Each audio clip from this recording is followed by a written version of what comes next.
साल था 1995। जुलाई की भीषण गर्मी में दिल्ली तप रही थी। एक मशहूर रेस्टोरेंट में मसालों और तंदूरी मांस की खुशबू हवा में तैर रही थी। लेकिन आज रात एक अलग ही तरह की गंध हवा में फैलने वाली थी। एक ऐसी गंध जो शहर को अंदर तक दहला देगी। कांस्टेबल अब्दुल नजीर कुंजू और होमगार्ड चंद्रपाल रेस्टोरेंट पहुंचे। उन्हें एक परेशान करने वाली कॉल आई थी। जलने की बू तंदूर से आ रही थी। मिट्टी का तंदूर, जो आमतौर पर गर्मी और स्वादिष्ट खाने का स्रोत होता है, अब एक भयानक खौफ की गंध फैला रहा था। जैसे ही उन्होंने तंदूर को खोला, उनके सामने एक ऐसा नजारा आया जिससे उनके रूह कांप गए। एक जला हुआ, लगभग पहचान से परे इंसानी शरीर। आग ने अपना भयानक तांडव किया था, एक जघन्य कृत्य का भयावह प्रमाण छोड़कर। खबर जंगल की आग की तरह फैल गई। शहर में दहशत और घृणा फैल गई। ये बदनसीब इंसान कौन था और इतना बर्बर कृत्य किसने किया होगा? पुलिस ने तुरंत जांच शुरू कर दी। उनका पहला काम पीड़ित की पहचान करना। दांतों के रिकॉर्ड ने उनके सबसे बुरे डर की पुष्टि की। शरीर नैना साहनी का था, जो एक रसूखदार परिवार की युवती थी। जैसे जैसे जांच आगे बढ़ी, एक नाम बार बार सामने आया, सुशील शर्मा, नैना का पति। दिल्ली के राजनीतिक गलियारों में एक उभरता हुआ सितारा कानाफूसी इल्जामों में बदल गई। पुलिस को अपना मुख्य संदिग्ध मिल गया था। हालांकि शर्मा कहीं नहीं मिला। वह गायब हो गया था। क्या वह बढ़ते सबूतों के सामने भाग गया था, या कहानी में कुछ और था? शहर ने अपनी सांस रोक रखी थी। इस मामले में एक ऐसे कांड के सभी तत्व मौजूद थे जो सत्ता की नींव हिला सकते थे। एक खूबसूरत युवती, एक ताकतवर नेता और एक भयानक हत्या जिसने देश की अंतरात्मा को झकझोर कर रख दिया। नैना और सुशील की शादी प्यार, ईर्ष्या और नियंत्रण के धागों से बुनी एक टेपेस्ट्री थी। शुरुआत में उनका मिलन एक परिकठा जैसा लग रहा था। नैना, जो अद्भुत सुंदरता और ग्रेस वाली महिला थी, सुशील के करिश्मे और महत्वाकांक्षा की ओर आकर्षित हुई। बदले में वह उसके आकर्षण से मोहित हो गया। हालांकि एक आदर्श जोड़े की चमक के नीचे दरारें दिखाई देने लगीं। सुशील अपनी राजनीतिक महत्वाकांक्षाओं में डूबा हुआ तेजी से अधिकारपूर्ण और नियंत्रित करने वाला बन गया।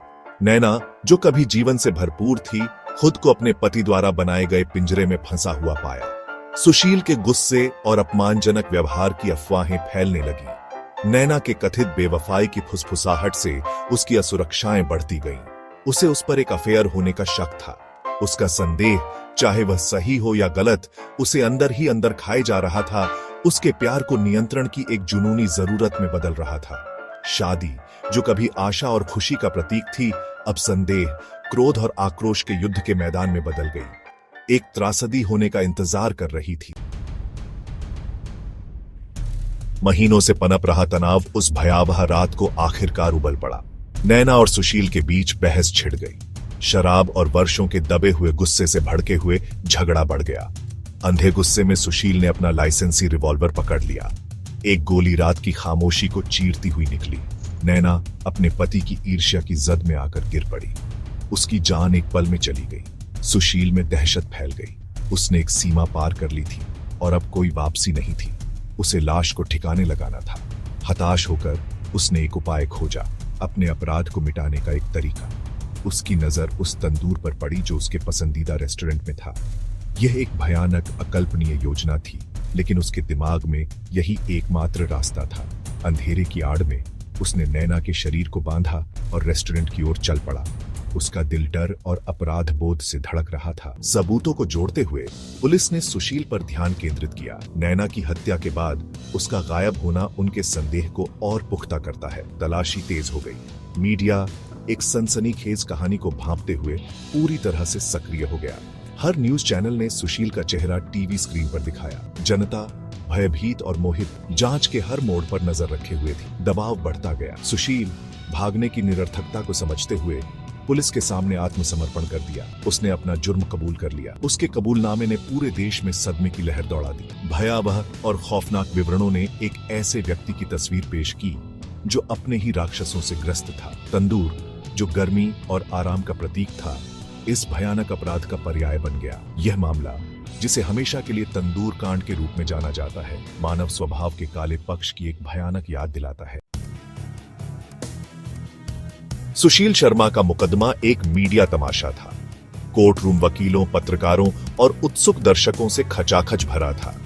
अभियोजन पक्ष ने एक ठोस मामला पेश किया, जिसमें अपराध की पूर्व नियोजित प्रकृति और जिस क्रूरता के साथ इसे अंजाम दिया गया था, उस पर प्रकाश डाला गया। बचाव पक्ष ने अपने मुवक्किल को फांसी से बचाने के लिए तर्क दिया कि सुशील ने आवेश में आकर काम किया। उन्होंने एक ऐसे व्यक्ति की तस्वीर पेश की जिसे संदेह और विश्वासघात ने किनारे तक धकेल दिया था। कोर्ट रूम कहानियों का युद्ध का मैदान बन गया, जिसमें हर पक्ष जूरी की सहानुभूति के लिए वोट कर रहा था। महीनों की कड़ी कानूनी लड़ाई के बाद फैसला आया।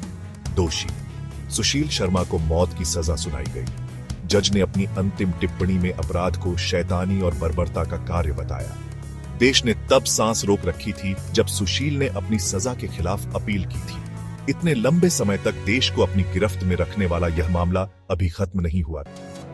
मौत की सजा ने पूरे देश में सदमे की लहर दौड़ा दी। हालांकि सुशील की कानूनी लड़ाई जारी रही। बाद में उसकी सजा को आजीवन कारावास में बदल दिया गया।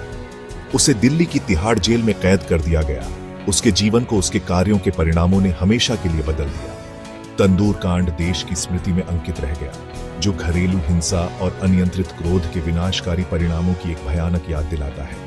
इस मामले ने वैवाहिक कलह, राजनीति की भूमिका और बंद दरवाजों के पीछे होने वाली अक्सर छिपी हुई भयावहता के बारे में बहस छेड़ दी। 22 साल जेल में बिताने के बाद सुशील शर्मा को 2018 में जेल से रिहा कर दिया गया। उसकी रिहाई मिलीजुली प्रतिक्रियाओं के साथ मामले के आसपास की बहस को फिर से जगा दिया। कुछ का मानना था कि उसने अपनी सजा काट ली है, जबकि दूसरों को लगा कि न्याय पूरी तरह से नहीं हुआ है। तंदूर कांड, प्यार, विश्वासघात और अंततः हत्या की कहानी भारत की सामूहिक चेतना को परेशान करती रहती है। ये मानवीय रिश्तों की नाजुकता और अनियंत्रित क्रोध और ईर्ष्या के विनाशकारी परिणामों की एक कठोर याद दिलाता है।